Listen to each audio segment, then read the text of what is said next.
This episode may contain content of a graphic nature. Listener discretion is advised. Hi, everybody, and welcome back. I'm Nikki. And I'm Mariah. Thanks for joining us on another episode of Body to Burial. Hey, everybody, welcome back. I did just want to provide a trigger warning in front of today's episode.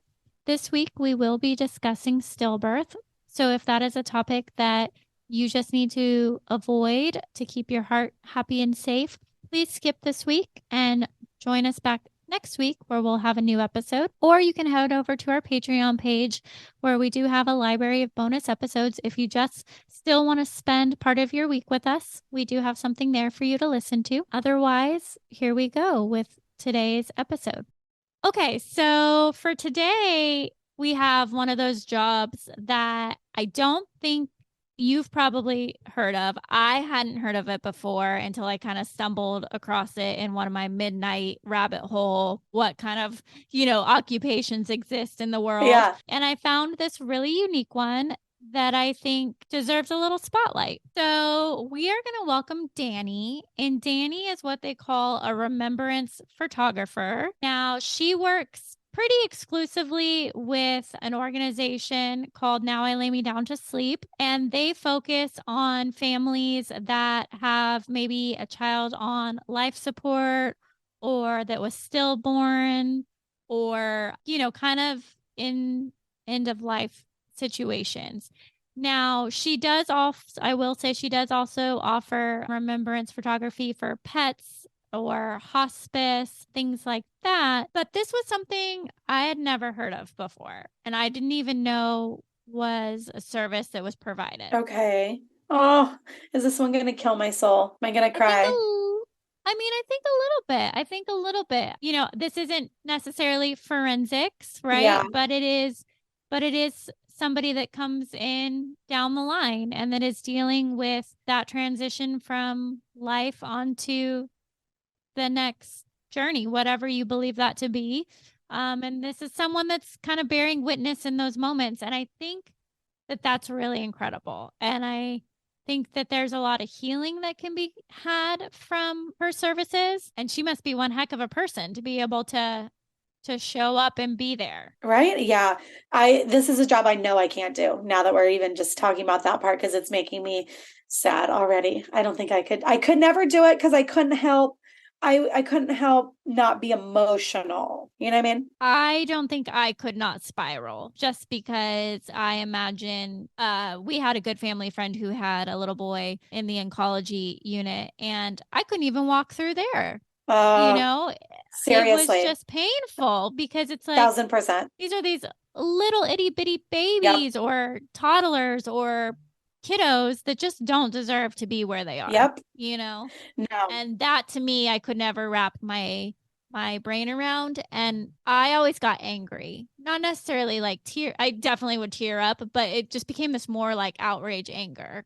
So I don't know how I would do up close and personal with it on a daily basis. Okay, here we go. I'm going to take you on another roller coaster of a journey. So this is one of the ones. So just you can pull that lap bar down, buckle in. Oh, God. Okay, I'm going to try really hard not to be emotional. It's okay if you do. Okay. It's an emotional topic, and you're a mom, and right. And so I think that also like pulls on your heartstrings a little 100%. bit. Yeah. That's okay.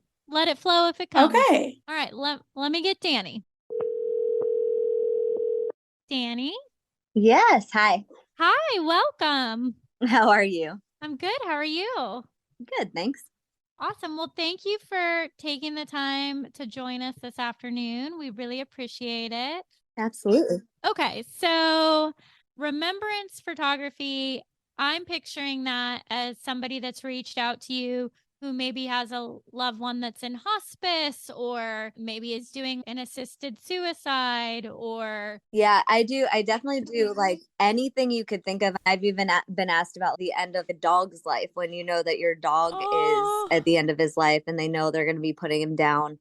And I was going to do that, but actually then the dog passed before they ended up being able to put him down, which was super sad. But yeah, any of that stuff, I don't want to say I love to capture those moments, but I really do have a heart for being in those moments with people. And I have the ability to, I don't want to say disconnect, but reach a different part of me to be able to emotionally be capable of being in the room for that and do my job. Yeah, I mean, it's a very specialized kind of area to work within. And like you said, it takes a very particular type of person that can be present in those situations and not get emotional because it's not about you. So the thing is with that, the backstory of me starting all of that was I actually became a photographer because I lost my daughter at 16 weeks and 2 days into my pregnancy with her. Dani, I'm so sorry. Yeah, it was really hard at the time. And it was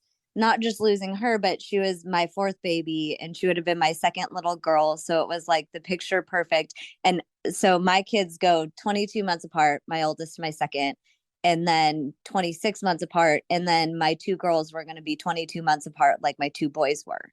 So it was like this picture perfect. Oh my gosh, my family's going to be complete. And, it was everything, in my head. And as with anybody, when you lose a baby, it's awful. And I went in and they're out of nowhere. I mean, genetic testing all came back great. Found out she was a girl at like 12 weeks. And we had just announced. And I had had a very normal ultrasound a week before where we like double checked gender. And then all of a sudden she was gone. It was Christmas Day and I figured out I couldn't find her heartbeat, but I didn't freak out and figured I'd just wait for my doctor's appointment. And I never anticipated hearing the words, "There's no heartbeat," because, just days before we saw her.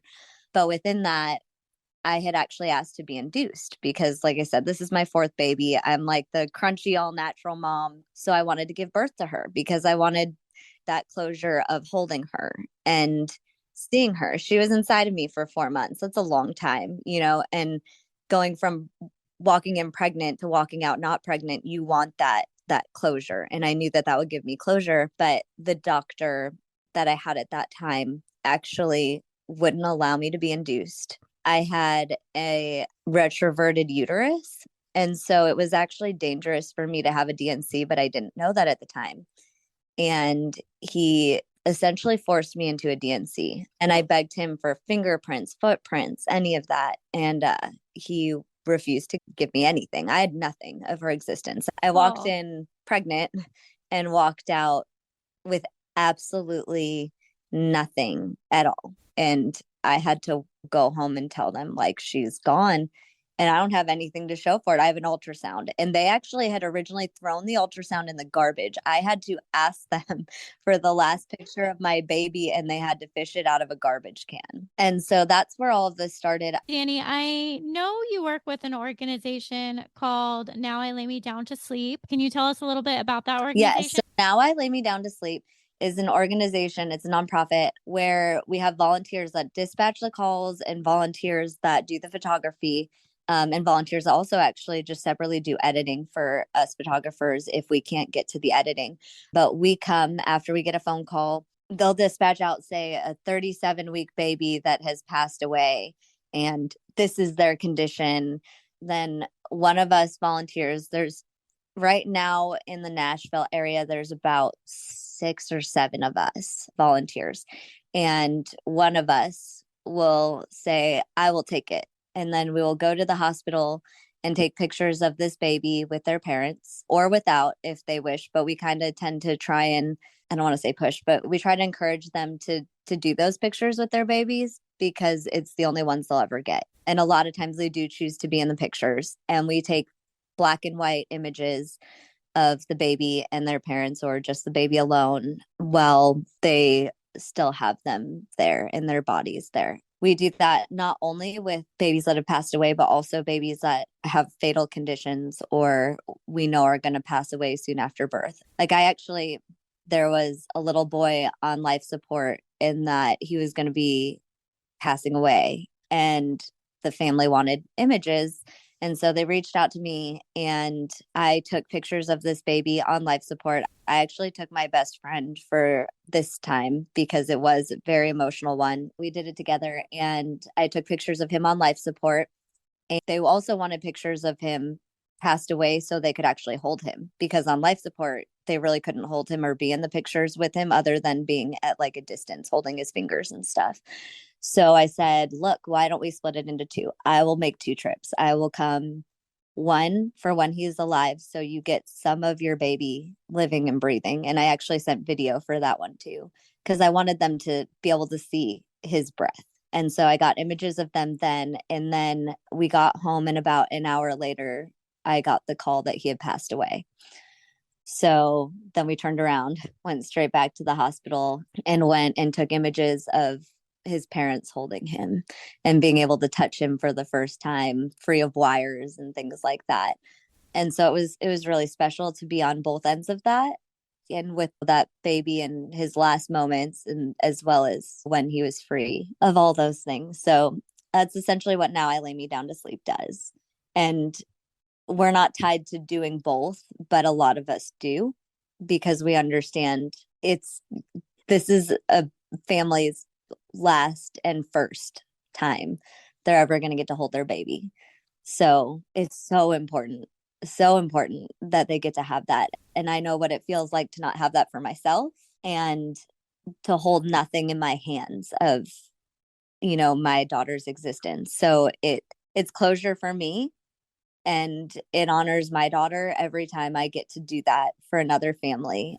Oh, this is a hard one. That's so Yeah, it is. sad. It is I hard. mean, And to be honest, I've learned that it is okay to be emotional and cry with them and share your story with them, because there's something very powerful about not feeling alone in those situations that you tend to feel like you're walking it completely alone. yeah, because I mean, it just talking about it, I'm already crying. I don't know why it's just so emotional. I don't think I could. That would be so hard to be there in the moment and these experiences when it's these people's worst moments in their lives. But you are giving them something beautiful, which is gonna last forever. I mean, I won't even lie. This is not just like a selfless act of kindness. It also is very rewarding on my end. And a lot of people don't understand it. This last family allowed me to share their son, because I think it's powerful to be able to share it. And somebody asked me, why don't you put trigger warnings? And I'm like, because I don't believe a baby in any form is a trigger. And I understand for those of us that have lost, it's really hard. But I can't find it in my heart to put a trigger on somebody else's child. They should be treated in the same way you would treat a live baby.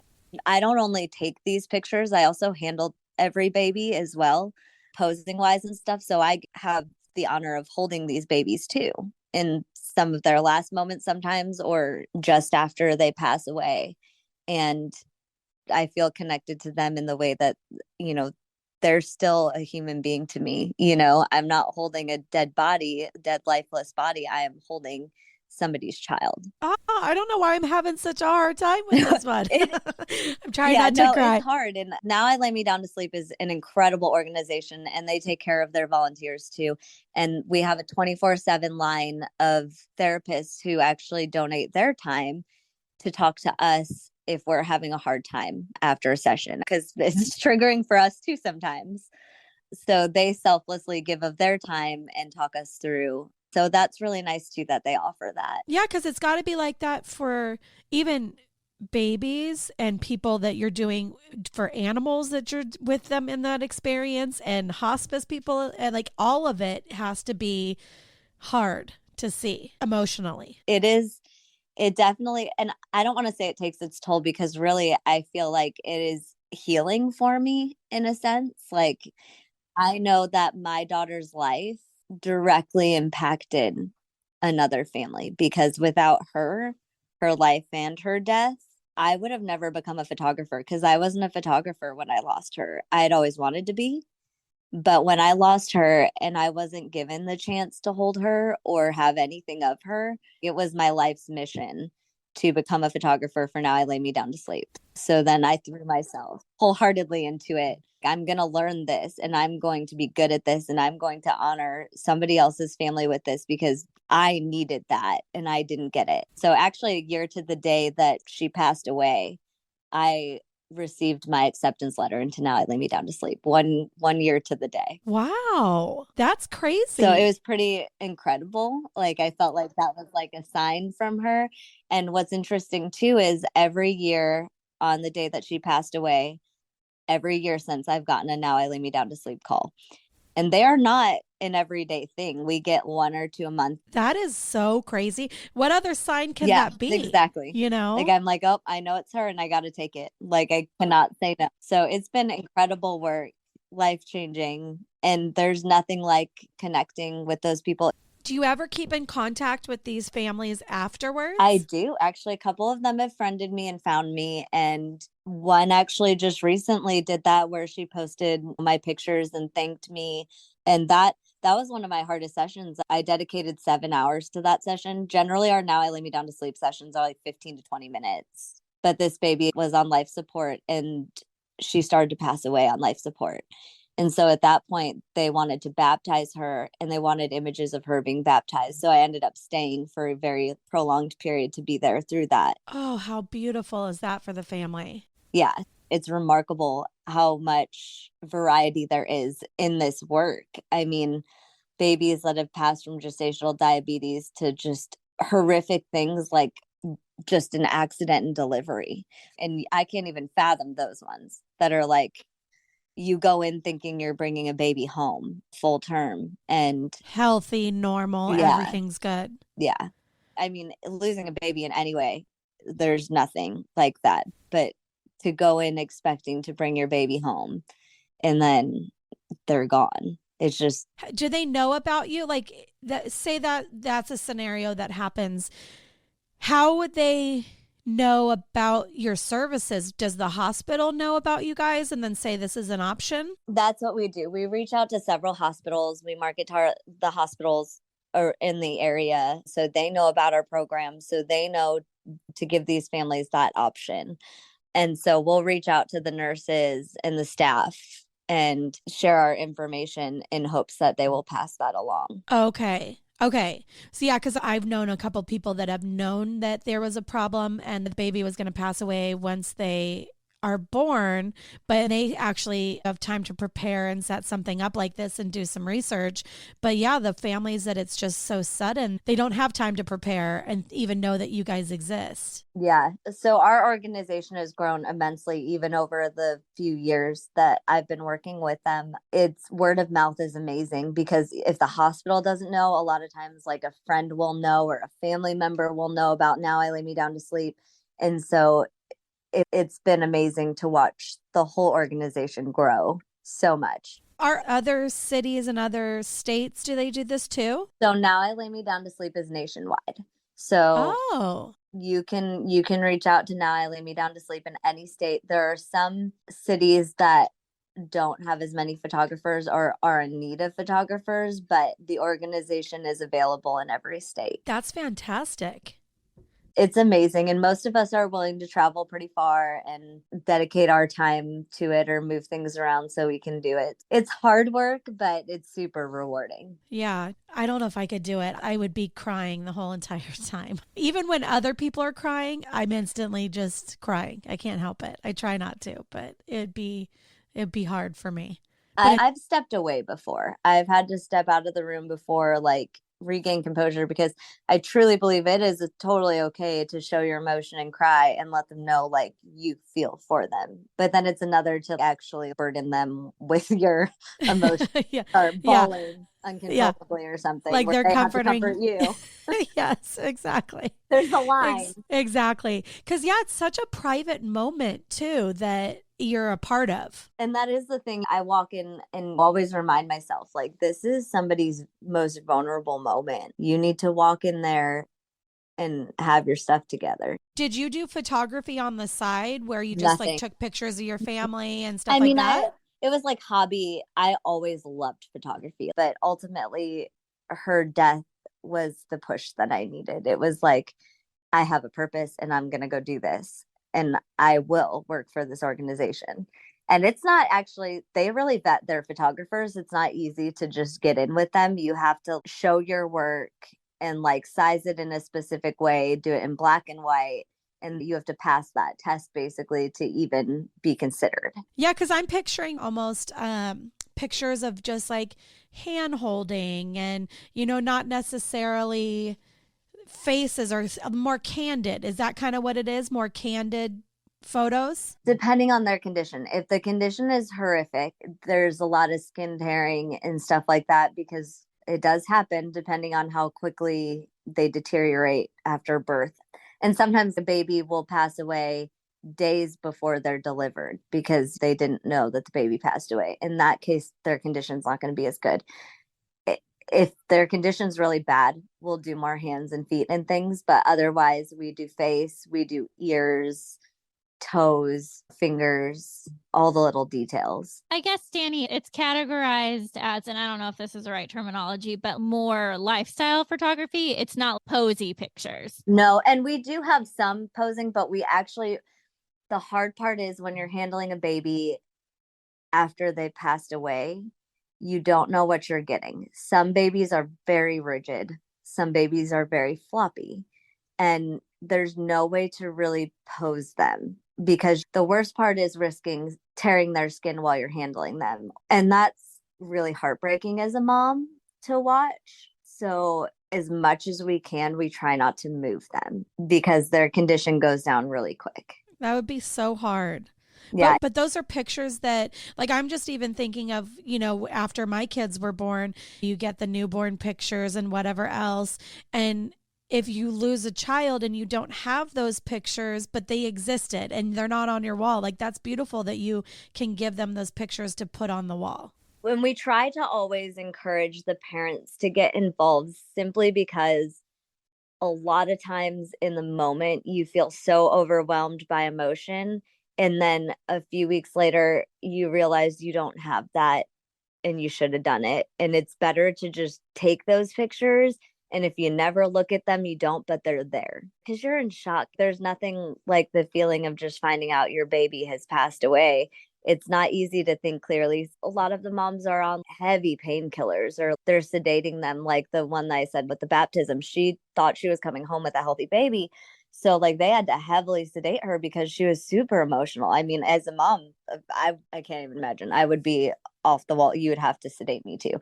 So her decision making wasn't going to be what it would be if she were not on different medications and things. So we always try to be like, I know that in the moment it might not seem like you want this, but this is your only opportunity. So maybe let's take the picture, and then if you don't ever want to look at it, you can choose not to, but you have it and it's there. Yeah. Did anyone ever ask you to come and do the funerals? I did one actually a year or so ago. We did the pictures at the funeral home and all that, and the siblings. Yeah, and they treated her like a live baby, and we got pictures with all the siblings in a comfortable setting and that sort of thing. So kind of do all over wherever they need me to go. It's so sad, but so fantastic. It's such a bittersweet thing. Like, it's beautiful and it's heartbreaking all at the same time. 100%. Yes, 100%. That's exactly like when you're talking about it, I'm like, it's so pretty, but it's breaking my heart. There's a listener listening that wants to volunteer their time. What's a process like to volunteer with Now I Lay Me Down to Sleep? So it's sort of a long process. It's good because they vet and they want you to be committed to what you're doing. You know what I mean? Because this is a major thing that you're letting somebody into, and they don't take that lightly. So you go to the website, you submit an application, and then you have to submit what they ask you for, which is a couple black and white images to show your work. And then from there, the training is really extensive. You go through some serious online training, and every year there's new training. So then you have to watch the new training videos to resubmit yourself to volunteer again. So they definitely don't just hand over any photographer, because they want these families to know that the people we're sending are quality. It's like major application process and training process, but it's worth it. I can 1000% say I do it over and over and over again, and I do every year. That's incredible. What an amazing organization, and what a fantastic opportunity you provide for families when they probably don't even realize the gift that you're giving them in the moment. Yeah, it's one of those things. It's like sometimes they go back and forth and they're like, And they'll call us and be like, you know what, we don't need you. We changed our minds. And then we'll call back again and be like, never mind, we do want you to come. I feel like there's probably a lot of obstacles to work through as a family member considering bringing somebody in for this, because it is a stranger and it is an intimate moment. And it's, do we want this? Do we want someone there? So yeah, I could see families grappling with the decision, but I could also see a lot of healing and relief that would come from knowing I do have these objects that I can touch and these pictures that I can look at. And I think that there's so many opportunities to have remembrance photography. Yeah. And I think everybody does grieve differently. Some people don't ever want to look back on those moments and are like, I don't want to remember my loved one that way. Then there's others of us that are like, this brings me closure to have these moments captured, these last and final moments. It's not for everyone, but it's a beautiful option for those that could find healing. Absolutely. Dani, this was an incredible conversation. I think it was really an honor for Nikki and I to give you the platform to highlight what you do and the services that you offer. I think it's beautiful. And thank you for doing that for families. It takes a very strong individual to be able to show up and be in the presence of moments like that. We thank you for sharing your story with us and with our listeners and bringing us into this world that honestly I'd never heard of before. It's incredible. Thank you guys. Absolutely. Have a good rest of your day. Awesome. You too. Bye. So how are you doing over there? This one was an emotional one for you. Well, I think for everyone. For everyone. This was a toughie. It was. Yeah. A couple of times it got me. It did. But I'm not good with anything with babies or animals. So I knew this one was going to get me. But what a beautiful thing for the families. Yeah. I mean, I think for the families, they probably have a hard time even understanding how much they're going to cherish those photos she takes, because I do feel like it would be such a whirlwind event that I would be numb, to even processing what's happening. So I can only imagine, months later, years later, whenever they decide to look at those photos, how grateful they're going to be that they have them. Oh, breaks my heart. But I mean, yeah, that is something that you're going to be grateful, and that it's actual professional photos instead of just on your phone and, just random, you take a couple of pictures that they're ones that you would have gotten once, they were born, and newborn photos, so you have that for your family. I think it's really neat that she does that. I think it's a very hard job and I couldn't do it for sure, but I think it's a really neat job. Yeah. And I think that it's neat too, in the sense that, because if you're getting an iPhone picture, there's somebody taking that picture, which is probably your partner or spouse, which means they're not in the photo. And so both parties get to be represented, which I think is really neat too. Right? I think so too. This was tough. I certainly would not be capable of doing what she does. I would be a puddle on the floor and not able to separate at all. I don't think so either. I thought it was great though. Yeah. And what a full circle for her, because her loss has impacted her life in such a positive way. That's pretty beautiful too. Yeah. No, I thought it was really, really sweet, really nice. A sad job, but great for the families, and great that she could do it. Yeah, because she's getting that closure, and she's getting those moments where she feels like her daughter is channeling her families, and that's pretty awesome. I know. I like that too. All right. Well, hopefully next week isn't going to be so sad. We can move on to... Yeah, maybe we can go a different direction next week. Yeah. Go somewhere else. Yes. All right. So we'll see. Well, see you next week then. Okay. Bye. Thank you so much for listening and supporting us. We do encourage you to follow us at Instagram at Body to Burial. Hit us up on Twitter at Body to Burial. And you guessed it, you can send us an email to hello@bodytoburial.com. If you have any guest suggestions, just let us know. Please hit the subscribe button or follow button on whatever app you are listening to. Thanks so much, guys. See you next time.